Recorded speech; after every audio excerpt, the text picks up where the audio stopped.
All right, guys. Welcome to the third lecture of data analytics and visualization. पिछले दो lecture में हमने देखा कि डेटा एनालिटिक्स होता क्या है, इसके टाइप्स क्या होते हैं, प्रोसेस क्या होता है, क्या टूल्स हम यूज़ करते हैं डेटा एनालिटिक्स के लिए, डेटा एनालिटिक्स का डिस्क्रिप्शन क्या होता है. अगर आपने वो वीडियो नहीं देखा होगा तो आई वुड सजेस्ट कि वहाँ से स्टार्ट करो. If you want to know some background about data analytics, start from that lecture. Second lecture में हमने देखा कि ये कोर्स में हम क्या क्या कवर करने वाले हैं, क्या टूल्स हम यूज़ करने वाले हैं, और क्या क्या टेक्निक्स हम अप्लाई करने वाले हैं, और कौन से कॉन्सेप्ट्स हम डेटा एनालिटिक्स और विजुअलाइजेशन के सीखेंगे. ऑलराइट, सो विद दैट इस लेक्चर में हम बात करेंगे पहले प्रोजेक्ट के बारे में कि पहले प्रोजेक्ट क्या होगा और किस तरह का एनालिटिक्स होगा, और उससे भी इम्पोर्टेंट प्रॉब्लम स्टेटमेंट क्या है कि क्या इशू है जो हमें रिजॉल्व करने की कोशिश करनी है. Alright, so will start with that. So situation ये है कि एक टेलीकॉम कंपनी है जिसका नाम है, if I can type, just one second, clear waters analytics. Okay, so एक टेलीकॉम कंपनी जिसका नाम है clear waters analytics. And apologies for the handwriting, मेरी हैंडराइटिंग हमेशा से बकवास रही है. तो ये इसका जो सिचुएशन है क्लियर वाटर्स एनालिटिक्स, ये बोल रही है कि यार मेरे कंज्यूमर्स बढ़ नहीं रहे, मेरे नए कनेक्शंस नहीं बन रहे, कोई नया सर्विस नहीं खरीद रहा, तो क्या दिक्कत है. तो उन्होंने क्या किया, एक डेटा एनालिटिक्स टीम सेट किया है जिसका काम ये है, और तुम उस डेटा एनालिटिक्स टीम के हिस्सा, तुम वो डेटा एनालिटिक्स के पार्ट हो, मेंबर हो, और तुम्हारी टीम को काम दिया है कि भाई पता लगाओ कि मेरा कंज्यूमर्स नए सर्विसेज क्यों नहीं आ रहे, नए कनेक्शंस क्यों नहीं बन रहे. ऑलराइट, सो जो डेटा एनालिटिक्स टीम है वो सबसे पहले जानने की कोशिश करेगी कि भाई तुम्हारा बिज़नेस क्या है, तुम कैसे करते हो बिज़नेस, नए कस्टमर्स तुम्हारे पास आते कैसे हैं. Alright, so this is how it works. So clear Water analytics के स्टोर्स होंगे. सो फॉर एन एग्जांपल यहाँ पे होगा क्लियर वाटर का खुद का store. So retail, let's say we call it own retail stores. ठीक है, then let's say I don't know Croma, right, Croma हो सकता है, या और भी बहुत सारे अलग अलग जो स्टोर्स होती है, रिटेल स्टोर्स होती है. फिर होगा वेबसाइट, क्लियर वाटर एनालिटिक्स का खुद का वेबसाइट भी होगा. और ये तीनों चैनल से कस्टमर, ये तीनों चैनल के थ्रू कस्टमर्स एक नए हैंडसेट के लिए और नया सर्विस के लिए अप्लाई कर सकती है.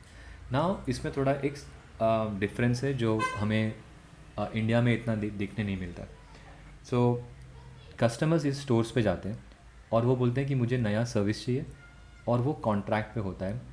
कॉन्ट्रैक्ट, या याद रखो कि वो पोस्ट पेड होगा, postpaid also called as post paid.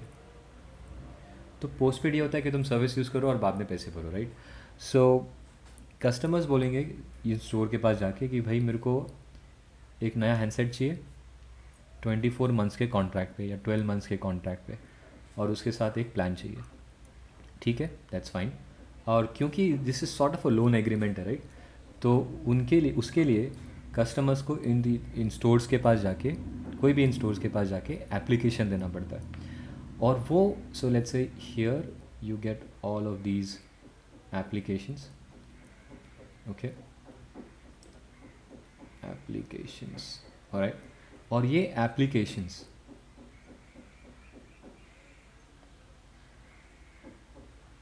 कौन रिव्यू करता है? Credit analytics. ठीक, तो क्लियर वाटर एनालिटिक्स ने एक क्रेडिट एनालिटिक्स टीम सेटअप किया है. Not data analytics, data analytics अलग है. क्रेडिट एनालिटिक्स टीम सेटअप किया है जो ये सब एप्लीकेशंस रिव्यू करती है, और वो डिसाइड करती है कि ये एप्लीकेशन जो आया है उनके पास, उनको अप्रूव करना है, डिक्लाइन करना है या विड्रॉ करना है. ठीक है, so I hope you guys are with me so far. यहाँ तक अंडरस्टैंडिंग क्लियर है? अगर नहीं है तो we can discuss this in the class. That's the whole point, right, कि आप वीडियो देखो यहाँ पे, और जब क्लास में आओगे तो डाउट्स क्लियर करेंगे या प्रोजेक्ट्स पे काम करेंगे. ऑलराइट, सो 3 आउटकम हो सकती है।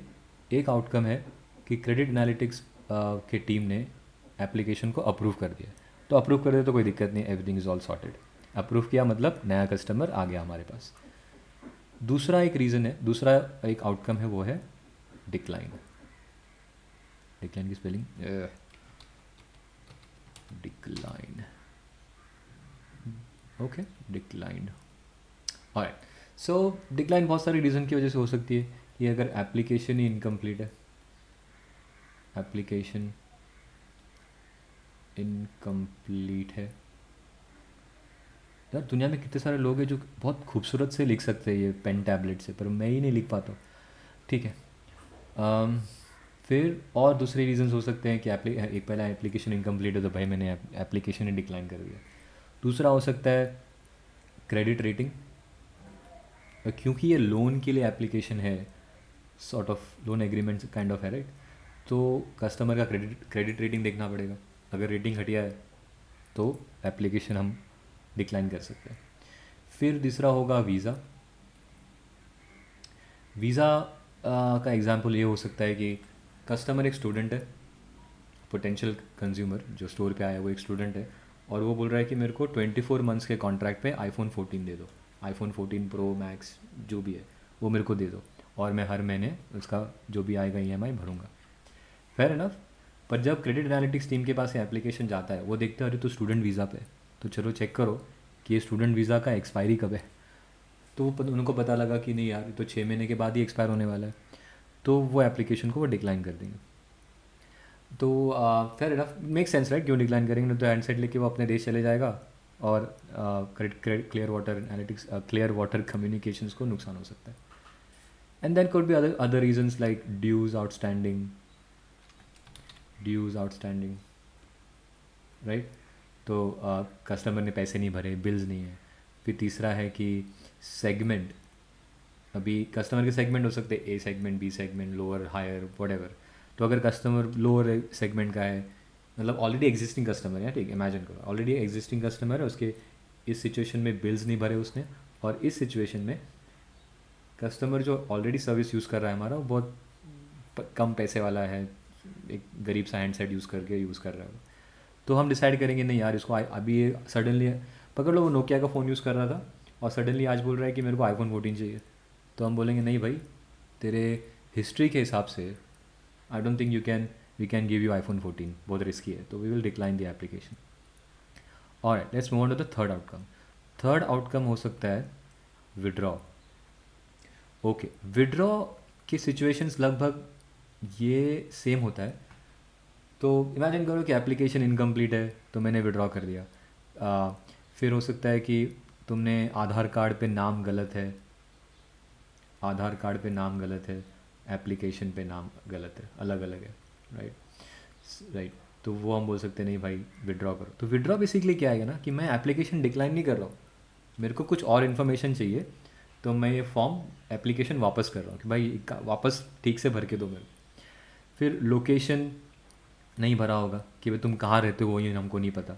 फिर तीसरा हो सकता है कि भाई तुमने सैलरी, मेरे को सैलरी स्लिप्स चाहिए, तुमको आईफोन 14 चाहिए और तुम्हारा सेगमेंट भी कम है, तो एक काम करो, हो सकता है ना कि तुमको नया जॉब मिला या वटेवर, तो तुम पुराने बिल के हिसाब से तो मैं डिसीजन नहीं ले सकता, तो मैं बोलूँगा एक काम कर, भले तुम कम सेगमेंट, लोअर सेगमेंट को, और तुम्हारा एग्जिस्टिंग सर्विस भी थोड़ा कम पैसे वाला है, and now you are asking for iPhone 14, एक काम कर भाई सैलरी स्लिप्स दे दे। अगर ऐसा लगे कि हाँ तो अच्छा खासा कमा रहा है, तेरा इनकम प्रूफ सैलरी स्लिप्स या इनकम प्रूफ जो भी होता है, तो अगर उससे पता चले कि हाँ ये पैसा कमा रहा है, अच्छा खासा अफोर्ड कर सकता है, तो मैं एप्लीकेशन को डिक्लाइन नहीं करूँगा, मैं उसको बोलूँगा भाई सैलरी स्लिप मुझे दे, मुझे सैलरी स्लिप देखने दे, और उसके बेसिस में ये अप्रूव या डिक्लाइन करूँगा। Alright, hope you guys are with me so far. Okay, next चीज़ जो जानना ज़रूरी है वो है क्यू होता है कि कस्टमर का एप्लीकेशन कौन से क्यू में अटका हुआ है। तो बेसिकली ये क्या हो रहा है ना, कस्टमर एप्लीकेशन दे रहा है और सिस्टम जो है वो एप्लीकेशन देख रही है, और वो अलग अलग क्यू से वो एप्लीकेशन जाता है। I tell you what those cues are, and then उस कोई डिपेंडिंग ऑन कौन से क्यू में कस्टमर के एप्लीकेशंस अटक सकते हैं। सो लेट्स से हम अज्यूम कि एक पहला जो क्यू है वो है कंज्यूमर एग्जिस्टिंग। तो कंज्यूमर जो एप्लीकेशन भरा है वो ऑलरेडी एग्जिस्टिंग कस्टमर है, और सिस्टम ने बोला नहीं कुछ तो और इन्फॉर्मेशन है, कुछ इन्फॉर्मेशन आया नहीं, कुछ गलत है, तो भाई मैं अटका दूंगा। और ये एप्लीकेशन फिर वो credit analytics team manually review करती है। तो ये कंज्यूमर एग्जिस्टिंग है। दूसरा है कंज्यूमर प्री ब्यूरो। अभी प्री ब्यूरो क्या होता है? Basically the word what is pre bureau क्या होता है? ब्यूरो होता है क्रेडिट रेटिंग एजेंसीज। ओके, उसको हम ब्यूरो बोल सकते हैं। तो जैसे क्रिसिल है, सिबिल है, व्हाटएवर, तो वहाँ पे एप्लीकेशन अटकी हुई है कि ब्यूरो पे गई नहीं है, उसके पहले ही एप्लीकेशन अटक गई है। तो क्रेडिट एनालिटिक्स टीम उसको रिव्यू करेगी भाई क्यों अटकी है। तो हो सकता है ये भी हो सकता है कि एप्लीकेशन गलत है, कुछ इन्फॉर्मेशन मिसिंग है, नाम गलत है, आधार कार्ड का नाम मैच नहीं हो रहा नाम से, फलाना ढिंग का रीजन्स। तो वहाँ पे एप्लीकेशन अटकी हुई कस्टमर की ब्यूरो तक नहीं पहुँची, क्रेडिट रेटिंग नहीं मिला है अभी तक। नेक्स्ट होगा as you can imagine post bureau. Post bureau क्या होता है कि कंज्यूमर को क्रेडिट रेटिंग मिल गया है और आपकी आगे जाके एप्लीकेशन अटक गई है, और तो हो सकता है क्रेडिट रेटिंग कम है या जो भी है रीज़न, सो वो क्रेडिट एनालिटिक्स टीम फिर वो रिव्यू करती है एप्लीकेशन कि वो पोस्ट ब्यूरो में क्यों अटका हुआ है। फिर तीसरा जो चौथा क्यू है वो है वीज़ा चेक। वीज़ा चेक क्या होता है कि ऑब्वियसली कस्टमर का एप्लीकेशन देखा, वीज़ा देखा, और देखा भाई 24 मंथ्स का कॉन्ट्रैक्ट पे चाहिए और वीज़ा 12 महीने में एक्सपायर हो रहा है, 14 महीने में एक्सपायर हो रहा है, तो भाई मे बी रीज़न की वजह से डिक्लाइन किया या विड्रॉ या जो भी हो, तो वीज़ा चेक एक क्यू है। ऐसे 4 क्यू है। Alright, now let's quickly talk about problem statement. तो क्लियर वाटर एनालिटिक्स ने data analytics team clear Water communications ने डेटा एनालिटिक्स टीम सेट क्यों किया?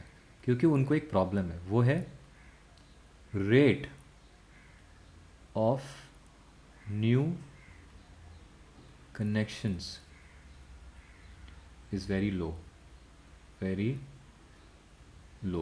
राइट। फिर ये एक प्रॉब्लम है। इसको हम ऐसे भी लिख सकते हैं कि नए कस्टमर्स नहीं आ रहे, कि very low new customers rate, call it what ever, new customers. तो इसका मतलब क्या है कि भाई नए कस्टमर्स नहीं आ रहे, एप्लीकेशंस तो आ रहे स्टोर में, पर नए कस्टमर्स के नंबर्स तो नहीं बढ़ रहे। फिर देन अभी जो एक्विजिशन है, एक्विजिशन रेट, वो हम डिसाइड कर सकते हैं कि कितने एप्लीकेशंस आए। सो इमेजिन करो कि एक दिन में 100 एप्लीकेशंस आए स्टोर से, और उसमें से मैं सिर्फ 20 एप्लीकेशंस अप्रूव कर रहा हूँ। तो मेरा एक्विजिशन रेट क्या निकला? 20%। ओके, तो ये एक्विजिशन रेट भी बहुत लो है। तो ये सब प्रॉब्लम स्टेटमेंट्स है, और डेटा एनालिटिक्स टीम को पता लगाना है कि ये क्यों है, क्या कर सकते हैं इसके बारे में, और एक पॉसिबल सोल्यूशन देना है। Alright, so let's stop here. Next session में हम डेटा चेक करेंगे कि क्या डेटा आया है हमें, और ये डेटा जो आया है वो एप्लीकेशंस का डेटा है, राइट। अप्रूव है, डिक्लाइन है, क्यों है, वो सब उस एप्लीकेशन उस रॉ डेटा में रहेगा। तो in the next lecture we'll look into the real in the raw data. So until then, thank you guys, we'll see you in the next class. Bye bye.